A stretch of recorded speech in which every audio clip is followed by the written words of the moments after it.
আসসালামু আলাইকুম ওয়া রাহমাতুল্লাহি ওয়া বারাকাতুহু। আলহামদুলিল্লাহি রাব্বিল আলামিন ওয়াসসালাতু ওয়াসসালামু আলা আশরাফিল আমবিয়াই ওয়াল মুরসালিন নবিয়িনা মুহাম্মদ ওয়া আলা আলিহি ওয়া আসহাবিহি আজমাইন, আম্মা বা'দ। সম্মানিত ছাত্র ভাইয়েরা, আমি এখন ক্লাস 1 এর হাদিসের ক্লাস আরম্ভ করছি। হাদিস নম্বর হচ্ছে 13। হাদিসের বিষয়বস্তু হচ্ছে হাত ও জিহ্বাকে সীমালঙ্ঘন করা থেকে হেফাজত করা। আন জাবিরিন রাদিয়াল্লাহু আনহু ইয়াকুলু সামি'তু আন-নাবিয়্য সাল্লাল্লাহু আলাইহি ওয়াসাল্লাম ইয়াকুলু আল মুসলিমু মান সালিমাল মুসলিমুনা মিন লিসানিহি ওয়া ইয়াদিহি। আন মানে হইতে জাবির একজন সাহাবীর নাম, রাদিয়াল্লাহু আনহু, আল্লাহ তার প্রতি সন্তুষ্ট হন। ইয়াকুলু তিনি বলেন, সামি'তু আমি শুনেছি। সামি'তু তো মানে আমি, আর সামি'তু মানে শুনেছি। আমি শুনেছি আন-নবিয়্য সাল্লাল্লাহু আলাইহি ওয়াসাল্লাম, নবী সাল্লাল্লাহু আলাইহি ওয়াসাল্লামকে বলতে, ইয়াকুলু মানে বলতে, নবী সাল্লাল্লাহু আলাইহি সাল্লামকে আমি বলতে শুনেছি। আল মুসলিমু, আল মুসলিমু মানে প্রকৃত মুসলমান, মানে সঠিক মুসলমান হচ্ছে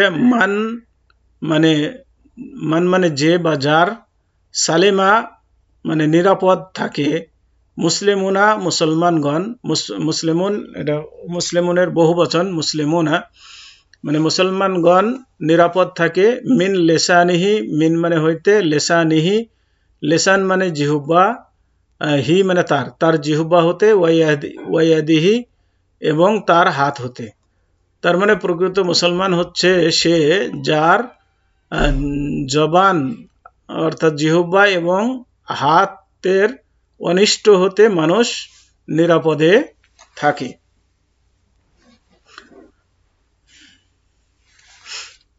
তো হাত এবং জিহ্বাকে সীমালঙ্ঘন করা থেকে হেফাজত করা একান্ত জরুরি, মানে এটাকে কন্ট্রোল করতে হবে। কেননা আল্লাহ রসুল সাল্লাল্লাহু আলাইহি ওয়াসাল্লাম বলেছেন যে মানুষ, যে ব্যক্তি দুইটি জিনিসের হেফাজত করবে, আমি তার জন্য জান্নাতের জামিন হয়ে যাব। একটা হচ্ছে জিহ্বা, তার মধ্যে একটা হচ্ছে জিহ্বাকে হেফাজত করা, কন্ট্রোল করা করলে। আর 2 নম্বর হচ্ছে লজ্জাস্থান। এই দুইটি জিনিসের যে ব্যক্তি হেফাজত করবে সে ব্যক্তির জান্নাতের জন্য আল্লাহ রসুল সাল্লাল্লাহু আলাইহি সাল্লাম জামিনদার হবেন। তো অত্যন্ত এটা বড় কাজ। অনেকেই এই জবানকে কন্ট্রোল করতে পারে না, কন্ট্রোলে রাখতে পারে না, মুখে যা আসে তাই বলে দেয়। তো এটা আমাদের হওয়া উচিত নয়, বিশেষ করে মুসলমানদের, কোনোই মুসলমানের এমনটি হওয়া উচিত নয়। অন্য হাদিসের মধ্যে আল্লাহ রসুল সাল্লাল্লাহু আলাইহি সাল্লাম বলছেন যে হয় তুমি ভালো কথা বলো, না হলে চুপ থাকো। ভালো কথা বলতে না পারলে, না জানলে চুপ থাকো, এটাই তোমার জন্য কল্যাণকর। তো এবার আসুন হাদিসের অর্থ আমরা জেনে নিই।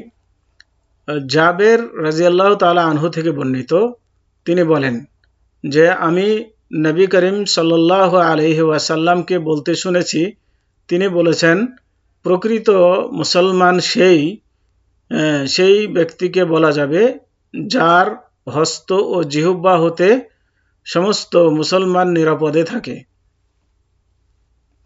সহিহ মুসলিম হাদিস নম্বর 65/41 এবং সহিহ বুখারী হাদিস নম্বর 11। তবে হাদিসের শব্দগুলি সহিহ মুসলিম থেকে নেওয়া হয়েছে।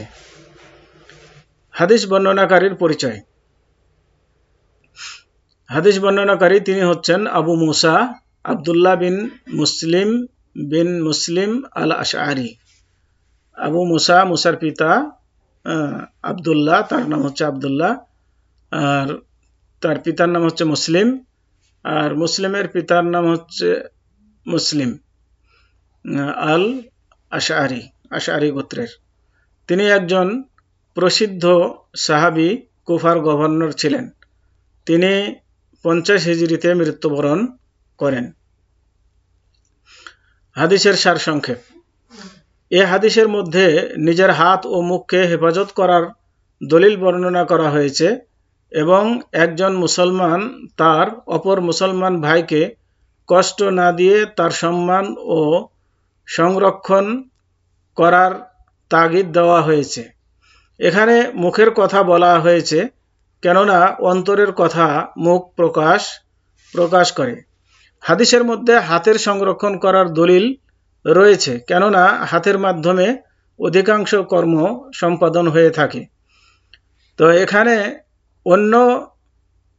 অন্য অঙ্গের কথা না বলে হাতের কথা উল্লেখ করা হয়েছে। এর মধ্যে অপ্রকাশ্য হাতও প্রবেশ করবে বা শামিল থাকবে, যেমন অন্যায়ভাবে কারো সম্পদের উপরে হস্তক্ষেপ করা।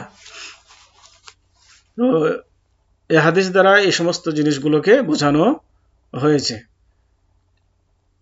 হাদিস হতে শিক্ষণীয় বিষয়।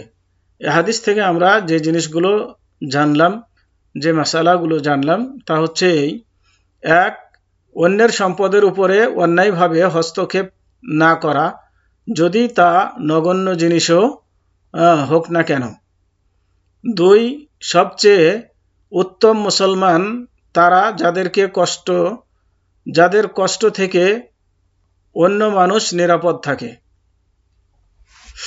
তার মানে যারা অন্যকে কষ্ট দেয় না। তিন, কোনো মুসলমানকে গালি দেওয়া বৈধ নয়।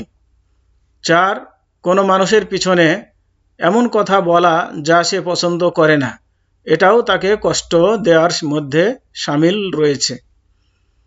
পাঁচ, বন্ধুবান্ধবের মধ্যে দুশ্মনী ও বিচ্ছিন্নতা সৃষ্টির কোনো কথাবার্তা পরিবেশন করা থেকে দূরে থাকা অপরিহার্য।